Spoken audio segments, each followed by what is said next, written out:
Kasus hari ini mengenai seorang ibu bernama Barbara dan putra tunggalnya yaitu Tony, di mana Tony adalah seorang penyuka sesama jenis dan Barbara nggak bisa menerima hal itu. Barbara kemudian melakukan banyak hal untuk membuat Tony suka sama wanita dan salah satu caranya dia membayar beberapa wanita untuk melayani Tony. Tapi saat hal tersebut nggak berhasil, Barbara menggunakan tubuhnya sendiri untuk membuat Tony menyukai wanita.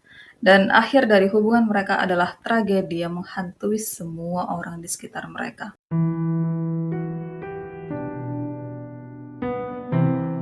Barbara Daly lahir di West Roxbury, Boston pada 28 September 1921 dari pasangan suami istri Nina dan Frank Daly. Barbara punya satu adik laki-laki yaitu Frank Junior. Barbara berasal dari keluarga yang cukup kaya dan dari kecil dia dididik untuk menjadi istri seorang bangsawan ataupun orang-orang kalangan atas. Rencana ini hampir gagal saat Frank melakukan kesalahan bisnis di mana dia kehilangan hampir seluruh asetnya yang tentu aja hal ini membuat keluarganya jatuh miskin. Tapi sebelum hal itu terjadi, Frank memperbaiki kesalahannya dengan mengorbankan dirinya sendiri. Jadi nggak lama setelah melakukan kesalahan bisnis, pada tahun 1932, di mana saat itu Barbara berusia 11 tahun, dia dan adiknya itu Frank Junior menemukan ayah mereka meninggal di dalam mobil karena keracunan karbon monoksida. Pada saat itu dipercaya kalau Frank dengan sengaja menghabisi dirinya sendiri untuk menyelamatkan keluarganya dari kemiskinan. Karena kalau dirinya meninggal, keluarganya bakalan dapat polis asuransi jiwanya. Dan meskipun cukup jelas kalau Frank meninggal karena menghabisi dirinya sendiri, tapi polisi menyatakan kalau Frank meninggal karena kecelakaan.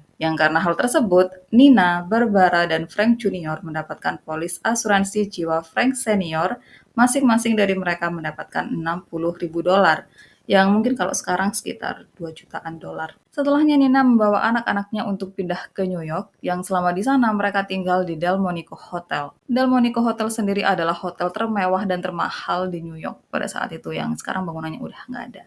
Kemudian saat itu, Nina, Barbara, dan Frank Junior, masing-masing dari mereka kan memiliki uang yang cukup banyak dan mereka memutuskan untuk tinggal di hotel termewah. Masalahnya adalah mereka terus-terusan tinggal di hotel tersebut dan itu bukan keputusan yang bijak karena meskipun uang mereka banyak, tapi itu adalah satu-satunya uang mereka. Mereka sama sekali nggak memiliki pemasukan. Dan dengan mereka yang tinggal di sana dalam waktu yang cukup lama, itu tentu aja buat uang mereka berkurang dengan cepat. Setelah bertahun-tahun tinggal di Delmonico Hotel, Nina akhirnya menyadari kalau mereka nggak bisa terus-terusan tinggal di hotel. Mereka harus memiliki hunian mereka sendiri yang untuk tidur aja nggak perlu dihitung ngabisin biaya berapa. Nina akhirnya membeli sebuah apartemen di Park Avenue dan dia membawa anak-anaknya untuk tinggal di sana. Kemudian makin Barbara dewasa, dia nih makin kelihatan cantiknya. Dan suatu hari, seorang ilustrator terkenal nggak sengaja lihat sosoknya dan menyebut Barbara sebagai salah satu dari 10 wanita tercantik di New York. Ilustrator ini bisa dibilang punya nama besar di industri entertainment. Dia adalah juri untuk kontes Miss Amerika. Karya-karyanya juga sering menjadi sampul majalah terkenal pada masa itu, jadi cukup beruntung orang ini sangat tertarik sama Barbara. Setelahnya orang ini menawarkan kerjasama modeling ke Barbara, dan sejak saat itu Barbara mulai menjadi model. Wajahnya mulai menghiasi halaman majalah Vogue, Harper's Bazaar, dan orang ini juga membuat ilustrasi wajah Barbara yang kemudian dipajang di salah satu klub paling terkenal di New York.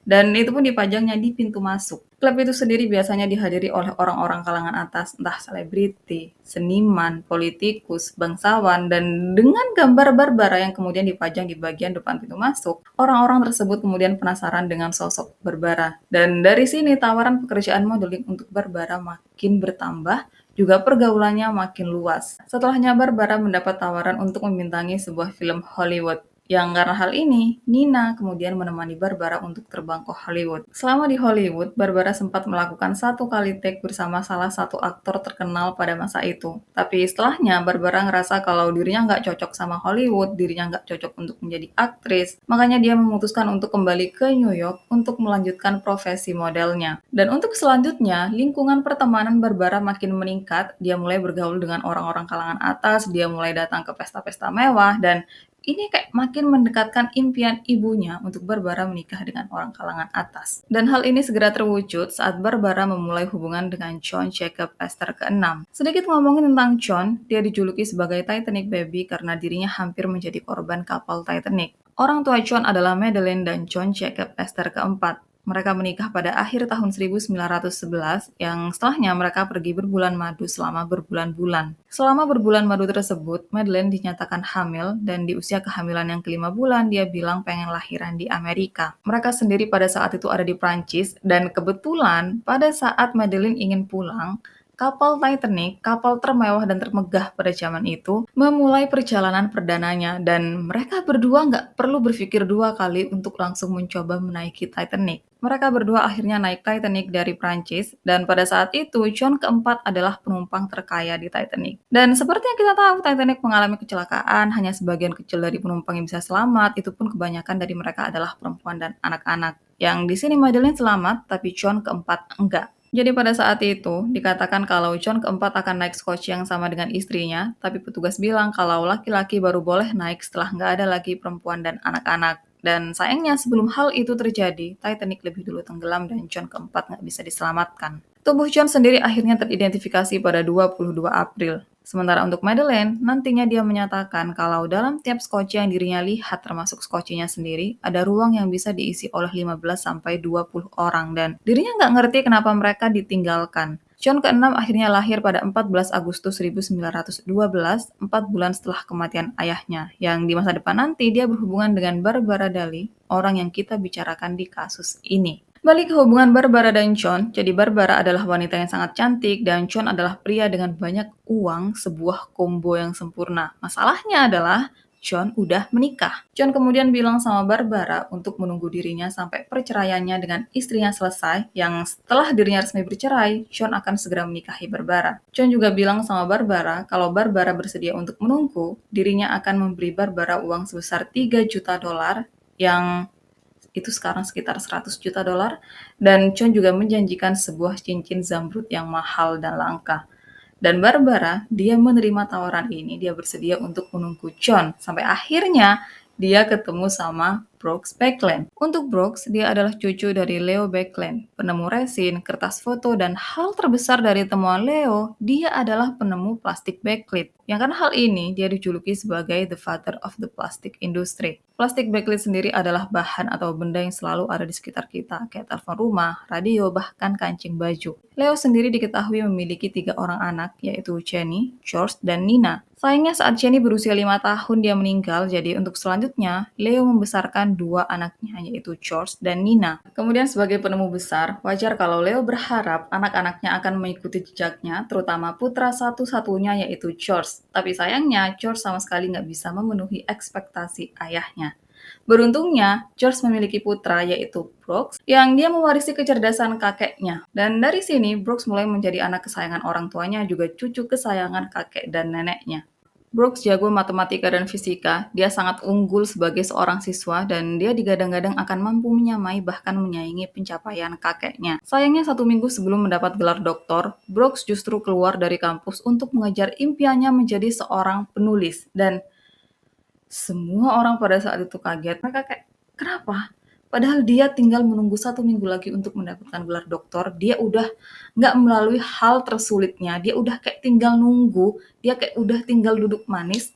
Terus tiba-tiba dia keluar untuk mengejar impiannya menjadi seorang penulis. George benar-benar marah di sini dan saking marahnya dia memangkas habis uang saku untuk Brooks. Dan hal itu bukan masalah besar untuk Brooks karena meskipun dirinya udah nggak mendapat uang saku dari ayahnya, tapi dirinya memiliki kakek dan nenek yang tetap sayang sama dirinya dan mereka lah yang kemudian mengcover semua kebutuhannya Brooks. Kemudian dari situ hubungan antara Brooks dengan George benar-benar merenggang. Bahkan saat George meninggal, dia nggak mewariskan $1 pun untuk Brooks. Dia mewariskan seluruh hartanya ke istrinya yang karena hal ini Brooks benar-benar benci sama ayahnya. Dan lagi-lagi itu bukan masalah besar untuk Brooks karena saat neneknya meninggal, neneknya mewariskan uang dalam jumlah besar ke Brooks yang uang itu bisa Brooks pakai untuk berfoya-foya sepanjang hidupnya meskipun dia nggak bekerja sama sekali. Kemudian Brooks kan memutuskan untuk keluar dari kampusnya yang itu benar-benar sayang banget. Kayak cuma tinggal nunggu seminggu tuh dapat gelar doktor gitu.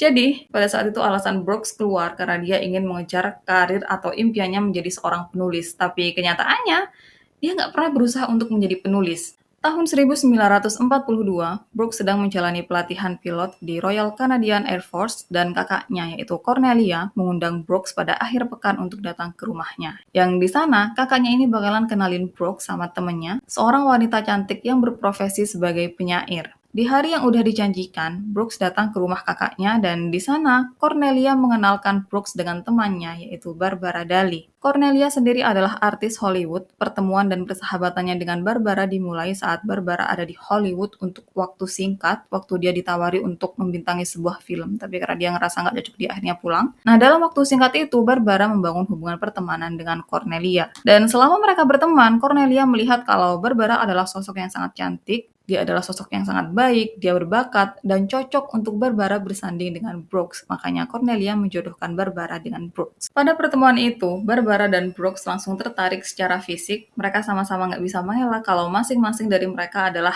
tipe mereka. Dan emang benar secara penampilan mereka sangat cocok, tapi selain itu enggak. Jadi awalnya Cornelia kan bilang sama Brooks kalau Barbara berprofesi sebagai penyair, dan di situ Brooks berpikir kalau dengan profesi Barbara yang adalah seorang penyair, artinya dia adalah seorang yang cerdas, seseorang yang tahu gimana cara menempatkan diri di tempat umum, seseorang yang tenang, seseorang yang bisa menguasai dirinya sendiri, tapi ternyata nggak seperti itu. Hal paling mencolok tentang ketidakcocokan mereka berdua adalah tentang komunikasi.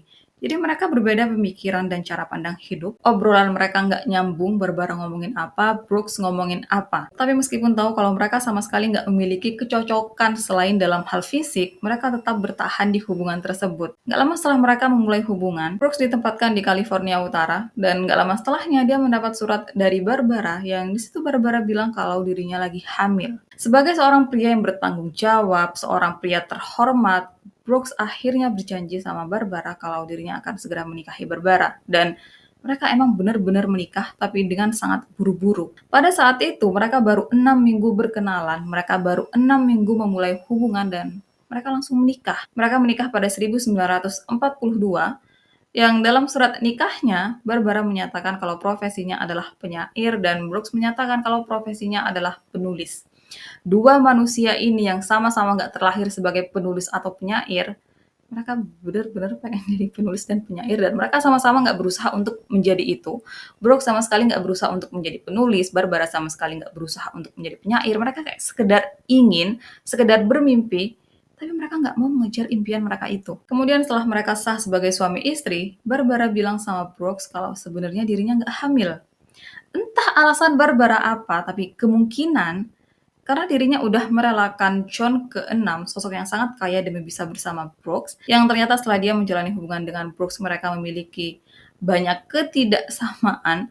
Mungkin di situ Barbara khawatir kalau dirinya bakalan putus sama Brooks, dirinya nggak bakalan dinikahin sama Brooks, padahal dirinya udah merelakan sosok yang sangat kaya untuk bisa bersama Brooks. Dan mungkin karena hal itu, Barbara akhirnya mengikat Brooks, memastikan kalau Brooks akan jadi miliknya, dan cara yang Barbara pilih adalah dengan bilang kalau dirinya lagi hamil, padahal dia lagi nggak hamil. Untuk Brooks, meskipun dia merasa udah ditipu, tapi dirinya nggak bisa meninggalkan Barbara begitu aja, dirinya nggak bisa tiba-tiba langsung menceraikan Barbara. Jadi, dia kemudian melanjutkan hubungannya dengan Barbara, dia melanjutkan pernikahannya dengan Barbara, tanpa dia tahu kalau Barbara menyembunyikan hal lain yang berkaitan dengan keluarganya, kalau dirinya dan hampir seluruh keluarganya memiliki masalah mental, mengabaikan kemungkinan tentang Frank senior yang mengalami depresi sampai akhirnya mengakhiri hidupnya sendiri.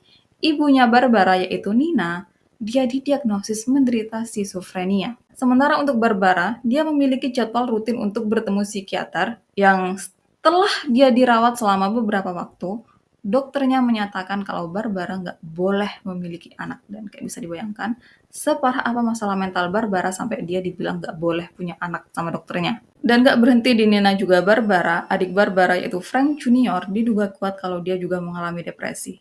Jadi Frank Junior meninggal karena kecelakaan, tapi diduga kalau itu bukan kecelakaan, itu adalah usaha Frank Junior untuk mengakhiri hidupnya sendiri, entah alasannya apa. Dan Brooks, dia nggak pernah tahu mengenai masalah mental keluarga Barbara atau masalah mental Barbara sendiri, sampai semuanya benar-benar udah terlambat.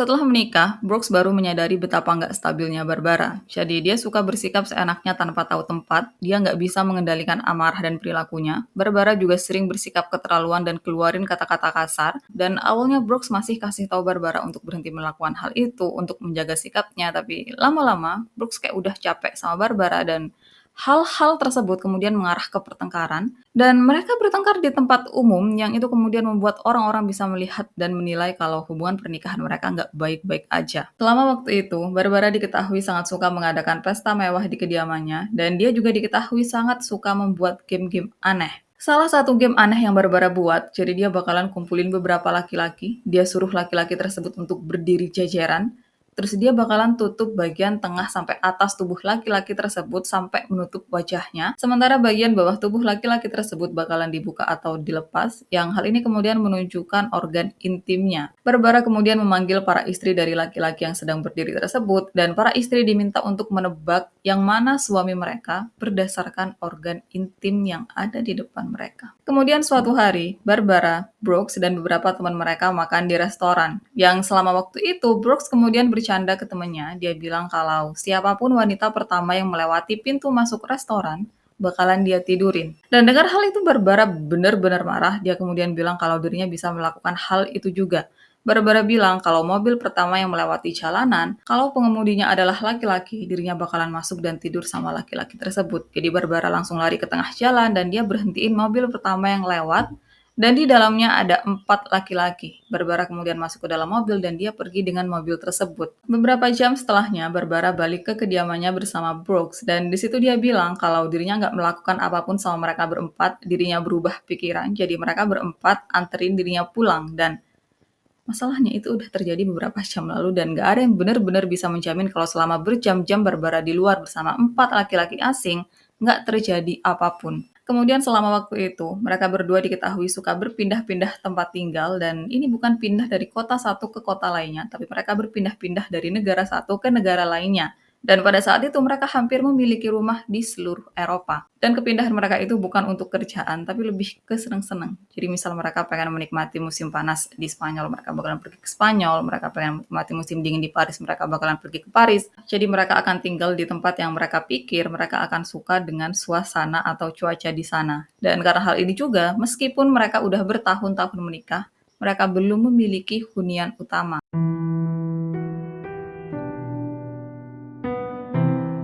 28 Agustus 1946, Barbara melahirkan anak tunggal mereka yaitu Anthony Backlund atau yang biasa dipanggil Tony.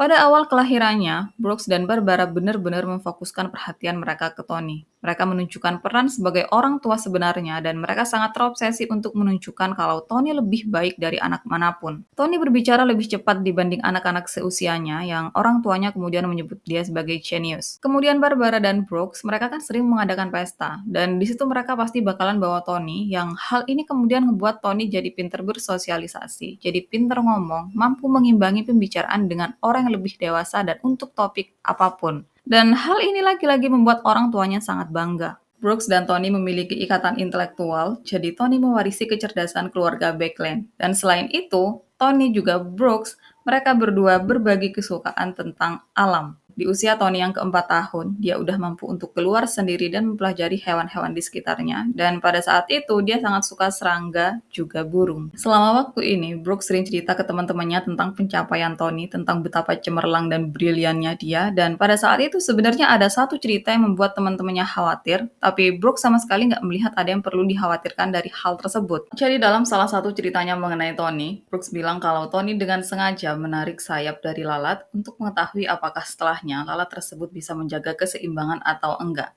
Brooks bilang kalau ini adalah pemikiran dari seorang peneliti. Tony melakukan hal itu karena dia tertarik untuk melakukan penelitian dengan hewan-hewan di sekitarnya dan dia ingin menambah pengetahuannya. Di waktu yang berbeda, Brooks membawa keluarganya untuk tinggal di Prancis Selatan dan selama di sana mereka kumpul sama beberapa teman mereka. Salah satu teman mereka kemudian ngeliat Tony yang ada di pinggir pantai sendirian dan di situ Tony mengambil kepiting yang ada di sampingnya, terus dia copot kaki kepiting itu begitu aja padahal itu kepiting masih hidup. Dan waktu Barbara dikasih tahu mengenai hal ini, dia sama sekali nggak ngerasa ada sesuatu yang salah di situ. Barbara bilang kalau itu adalah sesuatu yang emang Tony lakukan untuk menambah pengetahuannya karena dia penasaran dengan hewan. Dia ingin melakukan penelitian dengan hewan-hewan di sekitarnya. Barbara dan Brooks, mereka sama sekali nggak melihat kalau perilaku Tony adalah perilaku yang bisa menunjukkan kalau dia adalah seseorang yang sangat sadis. Dan kalaupun dia memang mau melakukan hal itu, harusnya dia didampingi oleh seseorang yang profesional, seseorang yang bisa ngajarin dia tentang gimana sih caranya membedah hewan dan apa sih tujuannya melakukan hal itu. Tapi ini Tony dibiarin begitu aja, dia nggak didampingi sama siapapun. Jadi sebenarnya Tony melakukan penelitian untuk apa dan siapa, tujuannya tuh apa. Brooke sama Barbara, mereka sama sekali nggak melihat di sisi ini. Kalau mereka emang ngerasa putra mereka bakalan jadi seorang peneliti, kenapa mereka nggak masukin Tony ke sekolah untuk menjadi seorang peneliti, atau mereka mengenalkan Tony dengan seseorang yang bisa membimbing dia untuk nantinya menjadi peneliti. Kenapa mereka nggak melakukan hal itu kalau mereka merasa nantinya Tony akan menjadi peneliti hebat karena perilakunya yang suka menyakiti hewan? Dan meskipun saat itu mereka sangat membanggakan Tony, tapi makin Tony besar, mereka mulai melepaskan tanggung jawab mereka sebagai orang tua. Mereka lebih sering tinggalin Tony sendirian dengan pengasuhnya, sementara mereka sibuk dengan kegiatan mereka masing-masing. Entah berpesta, entah kumpul sama teman-temannya, atau mereka sibuk sama selingkuhan mereka masing-masing. Jadi, Barbara dan Brooks pada saat itu diketahui sama-sama suka berselingkuh. Untuk Brooks, bisa dibilang kalau perselingkuhan adalah normal untuk orang-orang seperti dia, laki-laki, mapan, dan hubungannya dengan Barbara juga nggak begitu baik. Sementara untuk Barbara, dia berselingkuh untuk membalas Brooks. Jadi Barbara ngerasa kalau dirinya sangat cantik, tubuhnya bagus, dirinya jago di atas ranjang, dan dirinya nggak terima diselingkuhin, makanya dirinya selingkuhin Brooks balik. Dan dirinya juga berharap kalau hal itu bakalan buat Brooks cemburu. Balik ke Tony, jadi waktu dia udah cukup umur, dia dimasukin ke boarding school. Dan selama Tony ada di asrama, Brooks dan Barbara melanjutkan perjalanan mereka keliling dunia. Kemudian kayak yang aku bilang sebelumnya, kalau Tony lahir dengan kecerdasan dari keluarga Backland, dan dia sangat jago matematika juga fisika sama seperti ayahnya. Tapi di situ, Brooks dan Barbara justru mendorong Tony untuk menjadi seniman, untuk jago melukis, dan dengan mereka berdua yang pengen jadi penyair juga penulis tapi nggak kesampaian, mereka juga mendorong Tony untuk menjadi penyair dan penulis. Selain itu, mereka juga menuntut Tony untuk jago bermusik yang Tony sama sekali nggak memiliki bakat di hal-hal tersebut. Dia lahir dengan otak cerdas, dia sama sekali nggak memiliki jiwa seniman, dia sama sekali nggak tertarik sama musik, sama tulisan, untuk menjadi penyair, dia sama sekali nggak tertarik dengan hal-hal itu, tapi orang tuanya memaksa dia untuk menjadi apa yang mereka inginkan. Dan aku sebenarnya agak bingung sama Brooks juga Barbara karena mereka sama sekali nggak memiliki darah seniman, nggak memiliki darah dari seseorang yang jago bermusik, seseorang yang jago nulis. Mereka sama sekali nggak memiliki DNA seperti itu dan mereka juga nggak menurunkan DNA seperti itu ke Tony. Jadi gimana ceritanya? Mereka ingin Tony menjadi orang besar karena hal-hal tersebut. Kenapa mereka nggak menikmati otaknya Tony aja? Kali aja dia bisa lebih hebat dari buyutnya. Kenapa coba? Dan Brooks juga Barbara yang pengen jadi penyair dan penulis kan mereka. Kenapa nggak mereka yang berusaha untuk menjadi penyair dan penulis? Kenapa mereka memaksakan keinginan mereka ke anak mereka yang anak mereka bahkan nggak ingin melakukan hal itu? Dan bisa ditebak, karena Tony melakukan hal-hal yang nggak dia suka, dia melakukan hal-hal yang dia lahir bukan untuk menjadi seorang seperti itu. Kemampuan Tony untuk apa yang orang tuanya inginkan adalah di bawah rata-rata. Kemudian tiap kali mereka mengadakan pesta dan Tony lagi ada di rumah, mereka bakalan panggil Tony untuk menunjukkan kemampuannya. Entah Tony baca puisi, entah baca cerita, entah bermain musik. Dan setelah Tony melakukan apa yang orang tuanya perintahkan, Tony bakalan disuruh untuk balik ke pengasuhnya. Jadi Tony kemudian kayak dijadikan trofi sama orang tuanya. Dia cuma dijadikan sebagai alat untuk membuat orang tuanya terlihat besar. Padahal kemampuan Tony juga sebenarnya di bawah rata-rata. Bahkan pernah satu kali waktu Tony disuruh baca puisi di situ, saking nggak jagonya dia, salah satu teman Barbara mulai berbisik tentang ketidakmampuan Tony membaca puisi dan Barbara yang dengar itu marah besar, dia kemudian usir temannya ini. Kemudian salah satu teman keluarga Backland menyatakan kalau pada saat itu dirinya ada di Italia bersama keluarga Backland. Dan selama waktu itu dirinya melihat Tony sebagai anak yang sangat kesepian dan menyedihkan. Sosok anak yang mungkin sedang ada di jalan yang berbahaya dan nggak ada yang ngerti maksudnya berbahaya tuh gimana. Teman mereka yang lain kemudian juga menyatakan kalau dirinya pernah ngelihat Tony benar-benar dalam keadaan yang kurus, kayak dia benar-benar nggak dikasih makan sama sekali. Dan hal ini kemudian dipercaya adalah ulah dari Barbara yang dia sangat menjaga penampilan Tony dan dia sangat suka kalau Tony dalam keadaan kurus, yang menurut dia itu akan membuat Tony menjadi sangat elegan. Kemudian hal lain mengenai Tony, jadi pada saat itu dia sering datang untuk mengunjungi psikolog. Tapi nggak diketahui pada saat itu dia datang untuk memeriksakan kejiwaannya atau gimana, dan Tony nih datang nggak cuma ke satu psikolog, tapi banyak psikolog. Jadi satu hari ini dia datang ke psikolog A, terus beberapa hari kemudian ke psikolog B, terus beberapa hari kemudian lagi ke psikolog C, gitu aja terus. Dia selalu berpindah-pindah psikolog, entah alasannya apa.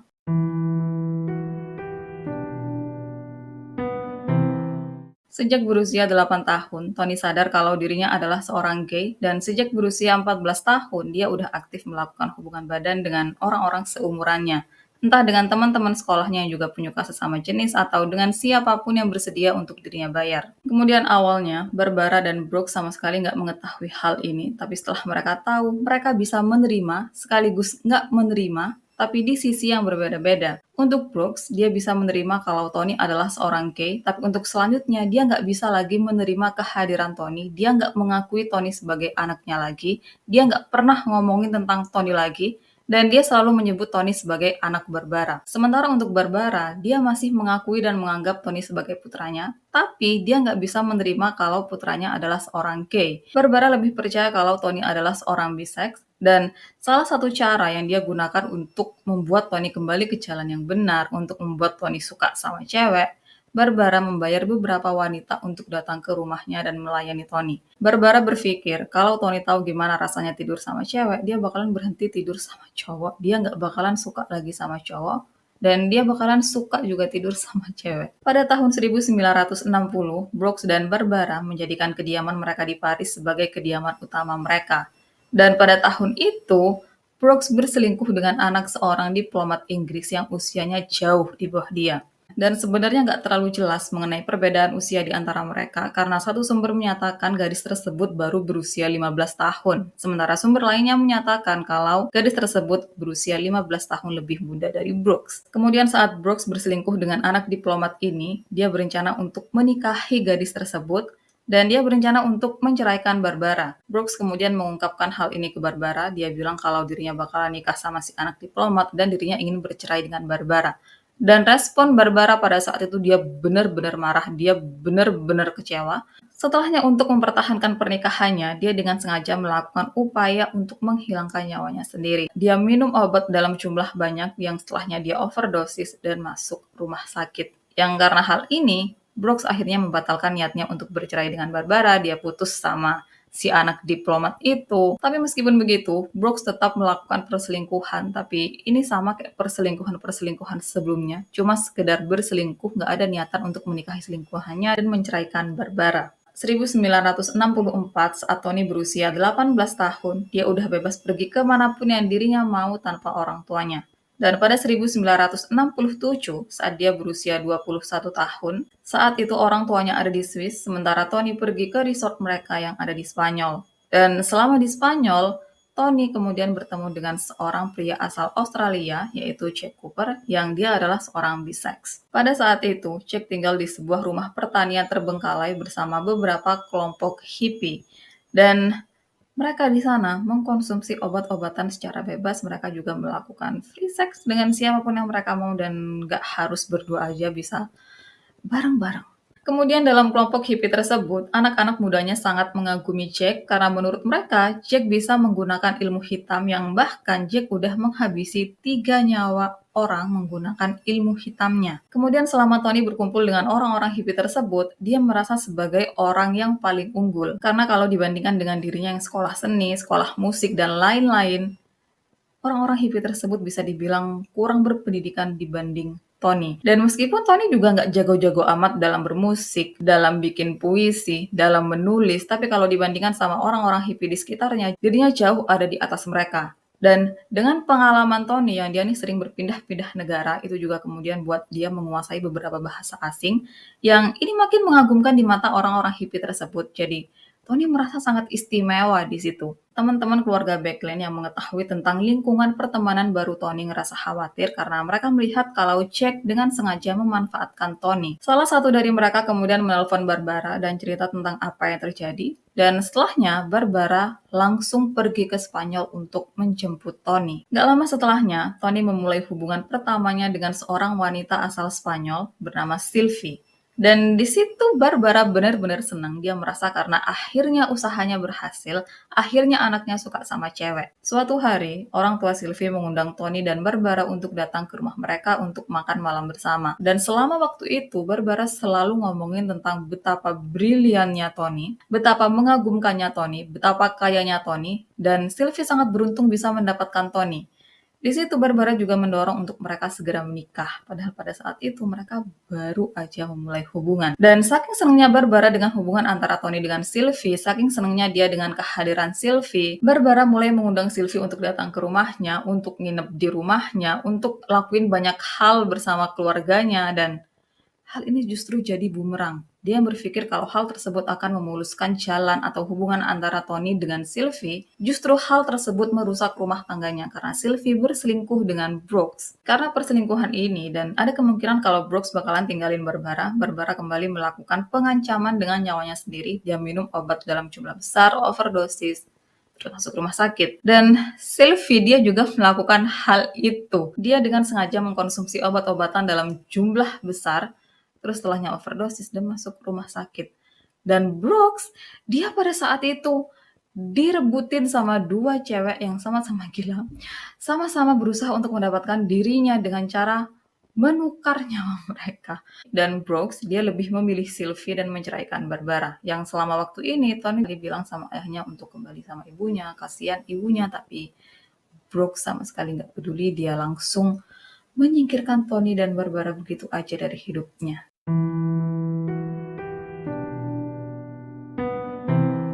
Setelah Barbara dan Brooks bercerai, hubungan antara Barbara dengan Tony nggak memiliki pemisah. Mereka bakalan ngobrol di kamar mandi dengan salah satunya yang berendam di bathtub tanpa pakai apapun. Barbara sama sekali nggak malu untuk ganti baju di depan Tony. Mereka tidur di ranjang yang sama. Barbara bersikap genit sama Tony, bahkan dia menunjukkan saat dirinya berhubungan badan dengan orang lain di depan Tony.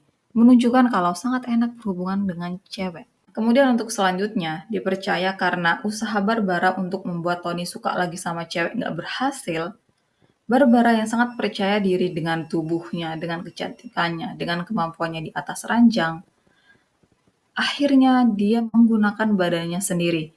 Dan Barbara sama sekali nggak melihat ada sesuatu yang aneh di situ. Dia sama sekali nggak melihat ada sesuatu yang salah di situ karena dia berpikir dirinya membantu putranya untuk kembali ke jalan yang lurus, untuk suka lagi sama cewek. Dan semua hal yang pada saat itu terjadi sama Tony, dari yang cewek pertama yang dia suka selingkuh sama ayahnya, ayah dan ibunya bercerai, ayahnya benar-benar nggak menganggap dirinya lagi, ibunya melakukan hal yang nggak seharusnya sama dirinya, mentalnya yang dari kecil emang udah nggak baik-baik aja dengan semua pengabaian dan tekanan dari orang tuanya, terus ditambah dengan hal yang terjadi akhir-akhir itu, mental Tony makin kacau. Jadi setelah semua kejadian itu, Tony menunjukkan hal-hal yang menunjukkan kalau dirinya nggak baik-baik aja. Puisi buatannya lebih panjang, bertele-tele dan nggak jelas. Kemudian dia juga lebih sering ngelamun di kelas sampai akhirnya dia dikeluarin sama gurunya. Dan waktu dia ada di kelas lukis, di mana di situ siswanya diminta untuk melukis buah, Tony justru melukis orang-orang yang berkumpul yang mereka nih nggak pakai baju dan tubuh mereka mengeluarkan darah yang sangat banyak. Salah satu teman Barbara juga kemudian memberikan pernyataan. Dia bilang kalau suatu hari dirinya pergi ke rumah Barbara dan di sana dia ngeliat lukisan-lukisannya Tony, di mana salah satunya adalah lukisan mengenai Barbara, tapi itu bukan lukisan yang menunjukkan kekaguman seorang anak sama ibunya. Itu adalah lukisan yang menakutkan, karena di lukisan tersebut, kepala Barbara dipenggal dan lehernya dililit sama ular. Waktu Barbara dikasih tahu mengenai hal ini, dia bilang kalau sama sekali nggak ada yang perlu dikhawatirkan, itu hanya sebuah karya seni. Kemudian menurut teman lain Barbara, jadi suatu hari Barbara nih lagi mengadakan pesta, dan Tony dia tiba-tiba keluar dari kamarnya tanpa memakai apapun, dia lari-lari loncat-loncat di ruangan tersebut dengan memegang pisau. Dan waktu semua orang di situ benar-benar shock, benar-benar kaget, Barbara justru ketawa dan bilang kalau nggak ada yang perlu dikhawatirkan, Tony adalah jenius yang disalahpahami. Maksudnya jenius yang disalahpahami itu apa? Jenius mana yang lari telanjang di tempat umum sampai pegang pisau? Dan teman-teman Barbara ini yang tahu kalau Tony nggak baik-baik aja, mereka kemudian menyarankan untuk Barbara membawa Tony ke psikiater atau psikolog, tapi Barbara menolak. Kemudian selama waktu itu, Barbara mendaftar untuk kelas menulis, dan karya tulis pertamanya adalah sebuah cerita yang mengisahkan tentang ibu dan anak yang tidur bersama. Dan pada saat itu, orang-orang terdekat Barbara percaya kalau tulisan tersebut adalah apa yang sebenarnya terjadi antara Barbara dengan Tony. Alasan dari orang-orang tersebut percaya kalau apa yang Barbara tulis adalah kisahnya dengan Tony. Jadi suatu hari, Barbara nih mengundang teman-teman dari kelas menulisnya untuk datang ke rumahnya. Dan di salah satu ruangan, teman-teman Barbara ngeliat kalau ada banyak fotonya Tony yang itu bahkan hampir mengisi seluruh tembok yang ada di ruangan tersebut. Dan itu bukan foto yang menyenangkan, itu bukan foto yang indah. Itu adalah sebuah foto yang cukup aneh untuk dipajang seorang ibu di ruangan terbuka. Jadi foto Tony yang ada di situ adalah foto yang menunjukkan keadaan Tony saat nggak memakai apapun. Ada foto Tony yang lagi mandi di bathtub tanpa memakai apapun, ada foto Tony yang lagi ada di pinggir pantai dan nggak memakai apapun, dan mereka heran kenapa Barbara mengambil foto-foto Tony dalam keadaan seperti itu terus dipajang.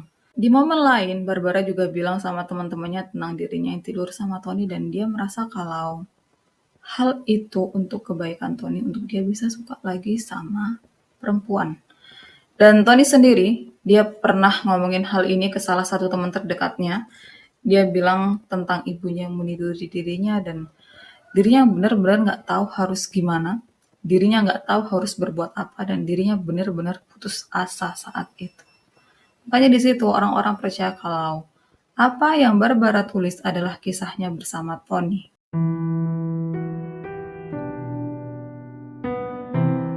Suatu malam, Tony pulang dalam keadaan gelisah dan perilakunya nggak kekontrol. Yang semua hal itu benar-benar menakutkan untuk Barbara, tapi hal itu juga kemudian membuat Barbara terbuka pikirannya untuk membawa Tony ke psikiater. Setelahnya Barbara bawa Tony ke psikiater yang di sana dia didiagnosis menderita skizofrenia dan Tony harus segera dirawat. Tony akhirnya masuk ke sebuah rumah sakit jiwa swasta yang super mahal dan dia ada di sana selama 6 minggu. Tapi kepulangan Tony setelah dia dirawat selama 6 minggu bukan karena dirinya udah membaik, tapi karena Barbara beralasan dirinya udah nggak memiliki uang lagi untuk membayar biaya perawatan Tony yang ini jelas-jelas bohong. Jadi pada saat itu, Barbara mendapat uang perceraian dalam jumlah yang nggak sedikit, itu pun dia masih mendapat tunjangan dari Brooks, dan Tony dia juga mendapat tunjangan dari ayahnya tiap bulan. Jadi gimana ceritanya Barbara bilang kalau dirinya nggak memiliki uang lagi untuk membiayai perawatan Tony. Apalagi pada saat itu Barbara nih masih tetap mengadakan pesta mewah di rumahnya. Jadi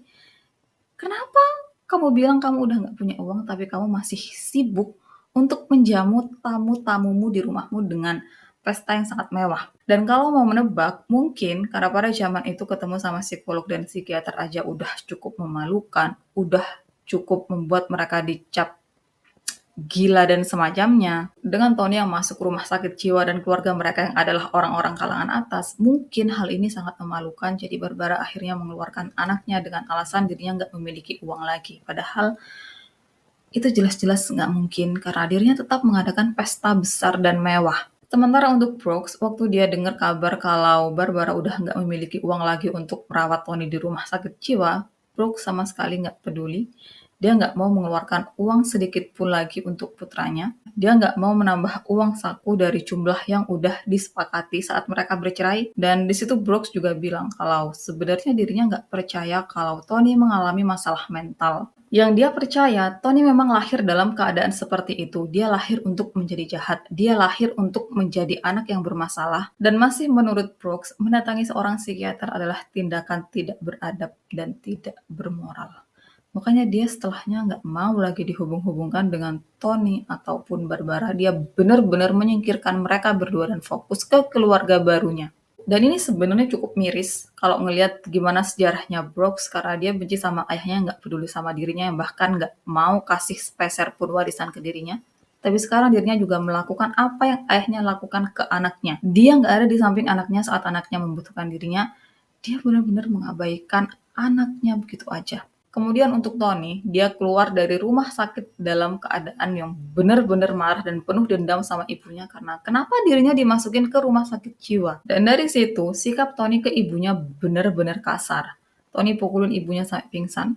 Kemudian di momen lain, waktu itu lagi ada pengacara ibunya dan Tony bersikap kasar ke ibunya. Pengacara ibunya ini kemudian berusaha untuk membantu Barbara, tapi Tony kemudian memukul pengacara tersebut sampai pingsan. Hal buruk lain yang Tony lakukan ke ibunya, dia melempar telur ke wajah ibunya, dia melakukan pengancaman dengan pisau, dan semua hal buruk yang Tony lakukan itu, dia nggak cuma lakukan pas nggak ada orang sama sekali, tapi meskipun di tempat umum, pas ada banyak orang, dia tetap melakukan hal itu ke ibunya. Dan perilaku Tony yang dia keluar dari kamarnya dalam keadaan telanjang, pegang pisau, terus nyanyi-nyanyi dan ngomel-ngomel nggak jelas, itu tuh makin sering, terutama waktu ibunya mengadakan pesta di rumahnya. Di sini, teman-teman Barbara benar-benar meyakinkan Barbara untuk membawa Tony ke psikiater lagi, untuk Tony mendapatkan perawatan di rumah sakit lagi, tapi Barbara bilang kalau Tony baik-baik aja, dia sama sekali nggak sakit, dia udah sembuh.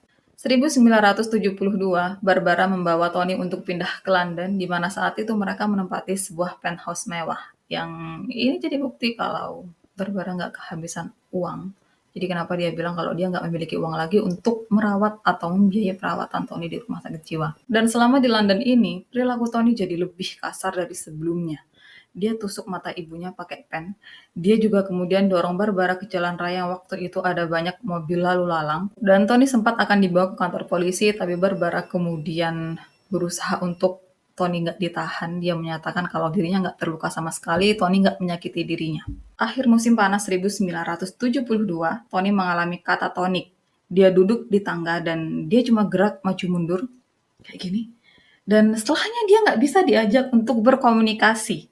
Yang di situ Barbara akhirnya benar-benar sadar kalau anaknya nggak baik-baik aja dan dia harus segera ketemu psikiater, dia harus segera mendapat perawatan. Barbara kemudian membawa Tony untuk ketemu sama psikiater terkenal di London pada saat itu, yaitu Dr. Lindsay Jacobs. Dan waktu Dr. Jacobs selesai memeriksa Tony, dia menyatakan kalau Tony mengalami schizophrenia yang udah benar-benar parah dan Tony benar-benar harus segera dirawat di rumah sakit jiwa. Tapi Barbara lagi-lagi dia menolak dengan alasan dirinya nggak memiliki uang. Kemudian waktu Barbara mau pergi, Dr. Jacobs menyatakan kalau keadaan Tony benar-benar buruk dan dirinya khawatir sama keselamatan Barbara karena ada kemungkinan Tony akan menyakiti bahkan menghabisi Barbara. Tapi di situ Barbara bilang kalau semuanya baik-baik aja, dirinya bisa mengendalikan Tony. Setelah Barbara pergi, Dr. Jacobs menelpon polisi dan dia melaporkan tentang apa yang terjadi antara Barbara dengan Tony, juga kekhawatirannya tentang keselamatan Barbara. Dr. Jacobs kemudian meminta polisi untuk memeriksa secara teratur Barbara dan putranya. Dia kasih alamat penthouse mereka, dan Dr. Jacobs benar-benar menekankan kalau ada kemungkinan Tony bakalan sakitin atau habisin ibunya. Dan pihak polisi menyatakan kalau mereka nggak bisa melakukan pemeriksaan seperti itu sebelum hal buruk terjadi. Kalau di zaman sekarang, di luar negeri, kalau ada laporan kayak gini kan mereka biasanya bakalan datang ke rumah orang yang dilaporkan, bakalan memeriksa keadaan di sana. Kalau dulu tuh enggak.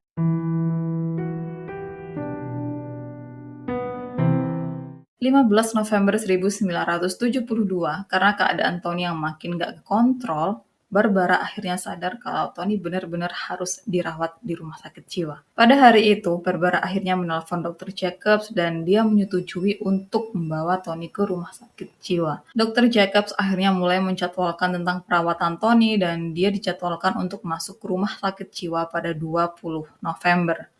17 November, Barbara menulis surat ke temannya yang isinya adalah Tony udah membaik tapi semuanya sangat berat. Pada hari itu di jam 1 siang, Barbara pergi keluar untuk ketemuan sama temannya yang berasal dari Spanyol dan lagi ada di Inggris. Dan nama temannya ini adalah Missy. Waktu Barbara ada di rumah Missy, putra Missy ada di sana dan putra Missy yang kemudian menyiapkan makan siang untuk mereka. Selama waktu ini Barbara selalu membanggakan Tony. Dia bilang Tony adalah anak yang luar biasa, anak yang sangat mengagumkan dan lain-lain. Dan di jam 3:30 sore, Barbara pamit ke Missy dengan alasan kalau Tony udah bikinin dirinya makan malam. Di jam 7 malam, Missy mendapat telepon dari polisi dan mereka tanya tentang kapan Barbara meninggalkan kediamannya, juga seberapa jauh kamu mengenal mendiang. Dan waktu polisi mengucapkan kata mendiang, di situ Missy benar-benar syok, dia benar-benar nggak bisa diajak berkomunikasi, yang dia kemudian memberikan teleponnya ke anaknya, jadi setelahnya polisi berkomunikasi dengan anaknya Missy dan mereka kemudian diminta untuk datang ke kantor polisi untuk memberikan keterangan. Kemudian sekarang, apa sih yang terjadi sama Barbara dan Tony? Apa yang terjadi sama mereka sampai Barbara kehilangan nyawanya? Dan jawabannya nggak ada yang tahu, karena yang tahu cuma Barbara dan Tony. Barbara nggak mungkin memberikan informasi tentang apa yang terjadi karena dia udah meninggal, sementara Tony, dia mengalami masalah mental, dia mengalami delusi. Dia nggak bisa membedakan mana yang nyata, mana yang enggak. Jadi pernyataannya nggak bisa dipertanggungjawabkan dan nggak bisa dipercaya. Gitu juga tentang siapa yang melapor sampai akhirnya polisi datang ke kediaman Barbara. Ini tuh informasinya cukup nggak jelas karena satu sumber menyebut kalau Tony yang melapor, sementara sumber lain menyebut kalau yang melapor adalah ART mereka yang berhasil melarikan diri setelah Tony melakukan kekerasan ke ibunya. Nggak tahu yang mana yang benar tentang siapa yang melapor, tapi intinya saat polisi datang, mereka udah menemukan Barbara yang ada di lantai dapur. Dirinya ditusuk dengan pisau dapur dan pisau dapur itu udah ada di meja. Kemudian waktu mereka melakukan penjarahan atas Tony, Tony lagi teleponan untuk pesen Chinese food. Dan selama waktu itu Tony sama sekali nggak menunjukkan rasa bersalah, dia sama sekali nggak sedih. Di situ dia dengan tenangnya langsung mengaku kalau dirinya memang adalah pelakunya.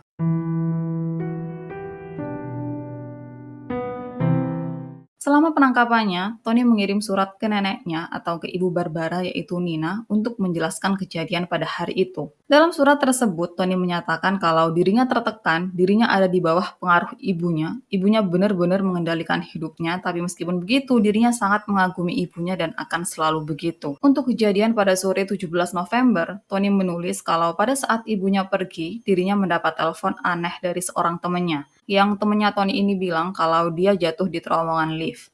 Dan Tony akhirnya bilang sama temannya ini untuk datang ke rumahnya, terus mereka bakalan minum bareng. Nggak lama setelah telepon ditutup, Barbara datang, dan Tony cerita kalau temannya mau datang. Yang di situ Barbara marah karena gimana bisa Tony mengundang seseorang ke rumah mereka secara dadakan karena mereka belum menyiapkan apapun untuk menyambut tamu. Saat inilah Tony bilang kalau dirinya dan ibunya terlibat perkelahian fisik di kamar ibunya. Kemudian ibunya pergi ke ruang makan di mana ada ART mereka di sana. Terus Barbara menulis sesuatu yang Tony nggak suka, Tony tersinggung di situ dan dia langsung ambil kertas di tangan ibunya terus robek kertas tersebut. Barbara kemudian lari ke kamarnya yang menurut Tony di sana dia memukul ibunya. Terus ibunya lari lagi ke dapur yang di sanalah dia menusuk ibunya pakai pisau yang ada di meja. Dan itu adalah isi surat Tony ke neneknya yang apa yang Tony tulis di situ sama sekali nggak bisa dipertanggungjawabkan kebenarannya. Dan waktu Tony memberikan keterangan ke polisi, dia memberikan 5 keterangan berbeda tentang kejadian pada hari itu, jadi dia benar-benar nggak bisa dipercaya omongannya.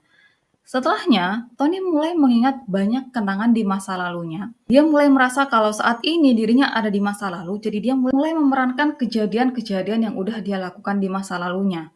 Dan di sini, Tony menyatakan kalau keadaannya saat ini sangat tenang, beban beratnya udah terangkat setelah kematian ibunya. Setelah dipastikan kalau mental Tony nggak baik-baik aja, dia kemudian dibawa ke rumah sakit jiwa, tapi di sana dia cuma sebentar karena setelahnya dia dibawa lagi ke penjara. Dan selama Tony di penjara, dia diawasi dengan ketat karena ada kemungkinan dia akan menghabisi dirinya sendiri. Selama sidang dakwaan, Tony mengaku bersalah, dia mengaku kalau dirinya memang adalah pelaku atas apa yang terjadi sama ibunya. Dan setelahnya, Tony harus masuk penjara sampai sidangnya dimulai. Persidangan Tony sendiri dimulai pada Januari 1973, yang di sini seorang psikiater menyatakan kalau dirinya memeriksa Tony pada 3 Januari, di mana dirinya juga mendapat laporan dari 5 psikiater berbeda yang udah memeriksa Tony di waktu yang berbeda-beda. Laporan dari semua psikiater itu sama, jadi kesimpulannya, Tony dibesarkan sebagai anak tunggal oleh orang tuanya di New York sampai berusia 11 tahun. Ayahnya adalah seorang brilian kaya raya yang hampir seumur hidupnya nggak pernah bekerja. Dia adalah pria kaya menawan yang nggak mampu memberikan kehangatan untuk putranya, nggak mau memainkan peran sebagai ayah untuk anaknya.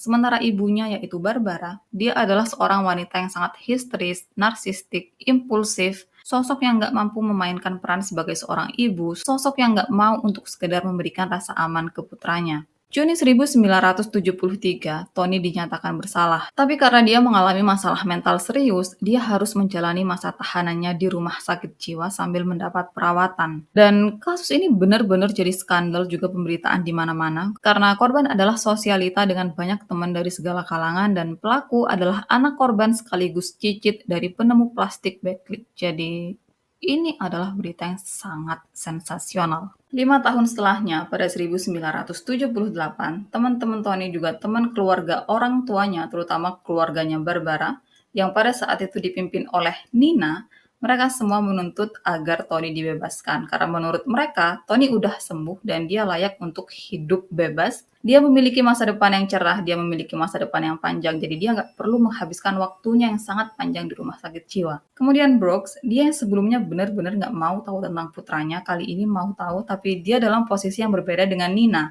Jadi kalau Nina ingin Tony bebas, Brooks dia nggak mau Tony bebas, dia mau Tony untuk selamanya, untuk seumur hidupnya tetap ada di rumah sakit jiwa karena dia nggak layak untuk dibebaskan. Karena dia adalah anak yang terlahir jahat menurut Brooks. Dan ini aku nggak ngerti ya, kenapa Brooks sampai segitunya gitu ke anaknya. Dia kenapa nggak sadar sih kalau apa yang terjadi sama Tony sedikit banyak itu juga karena apa yang dirinya lakukan dari Tony masih kecil, yang dirinya dituntut macem-macem, yang dirinya diminta untuk ngelakuin itu padahal dia nggak suka. Juga tentang Brooks yang ambil pacarnya Tony, kayak dia nggak ngerasa bersalah sedikit pun kah sama putranya? Dan Brooks kan meninggal di tahun 2007 ya, di tahun dimana penyakit mental tuh udah lumayan diangkat, lumayan nggak dianggap sebagai isu yang sangat memalukan dan aku berharap di waktu-waktu terakhirnya Brooks sedikit paham tentang masalah mental tuh kayak gimana, penyebabnya tuh apa, karena hal itu juga bisa berasal dari lingkungannya. Nggak selalu tentang Tony yang lahir dalam keadaan seperti itu, dia udah ditakdirkan jadi orang jahat, dia emang udah kayak gitu dari asalnya, nggak begitu, ya kan? Aku harap Brooks sedikit menyesal di waktu-waktu terakhirnya. Kemudian untuk Tony, jadi saat banyak pihak yang menuntut agar rumah sakit tempat Tony dirawat segera membebaskan Tony, di situ pihak rumah sakit langsung menentang. Mereka bilang kalau keadaan Tony saat ini masih sama dengan keadaannya 5 tahun lalu. Tony sama sekali nggak memiliki peningkatan apapun dalam masalah mentalnya. Dia sangat tidak baik-baik aja. Dia nggak boleh ada di masyarakat umum, dia nggak boleh bebas. Nina akhirnya menghubungi kenalannya yang adalah kedubes Amerika, dan kedubes Amerika ini kemudian menekan pihak rumah sakit untuk segera membebaskan Tony. Selama 2 tahun berikutnya pihak rumah sakit terus ditekan untuk membebaskan Tony. Mereka akhirnya bilang kalau, oke, kami bakalan bebasin Tony, tapi dia tetap harus menjalankan perawatan. Dan Nina menolak hal ini, makanya pihak rumah sakit benar-benar nggak mau membebaskan Tony. Tapi setelah 2 tahun berlalu, pada 1980, karena tekanan yang terus-menerus, pihak rumah sakit akhirnya dengan terpaksa membebaskan Tony.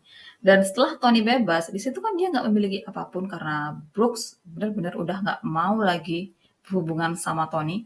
Dia udah nggak kasih uang saku lagi ke Tony.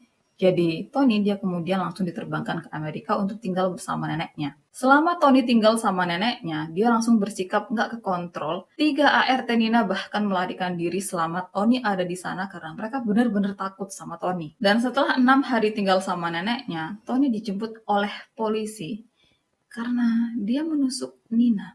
Nina mengalami 8 luka tusukan dan beberapa tulangnya patah, yang pada saat itu Nina berusia 86 tahun. Waktu Tony ditanya kenapa dia melakukan hal itu ke Nina, dia bilang kalau neneknya mirip dengan ibunya. Mereka suka ikut campur masalahnya, mereka suka ngomel, mereka suka ganggu dirinya dan atur dirinya, dan dirinya nggak suka digituin. 20 Maret 1981, karena dokumen yang kurang lengkap, sidang Tony pada hari itu dibatalkan. Dan di jam 3:30 sore, Tony dikembalikan ke selnya.